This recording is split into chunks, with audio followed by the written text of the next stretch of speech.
வணக்கம் நண்பர்களே. இந்த பதிவு சிறிய வரிகளில் பெரிய வாழ்க்கை உண்மைகள் என்ற தொடரின் ஒரு பகுதி. நாம் தற்போது ஔவையார் அருளிய வாழ்க்கைக்கு மிக முக்கியமான ஒரு நல்வழிப்பாடலை புரிந்து கொள்ளப் போகிறோம். நல்வழிப்பாடல் 34. கல்லானே ஆனாலும் கைப்பொருள் ஒன்று உண்டாயின் எல்லாரும் சென்று அங்கு எதிர்கொள்வர். இல்லானை இல்லாளும் வேண்டால் மற்று ஈன்றெடுத்த தாய் வேண்டால் செல்லாது அவன் வாயிற் சொல். விளக்கம்: கல்வி கற்காதவன் ஆனாலும் பொருள் உள்ளவனை யாவரும் சென்று உபசரிப்பார். பொருள் இல்லாதவனை அவன் மனைவியும் விரும்ப மாட்டாள், பெற்றெடுத்த தாயும் விரும்ப மாட்டாள். அவன் கூறும் வார்த்தைக்கு மதிப்பே இருக்காது.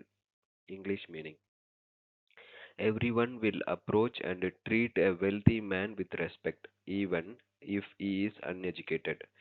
But a man without wealth is not desired even by his own wife. Even the mother who gave birth to him will not care of him, and his words will carry no weight.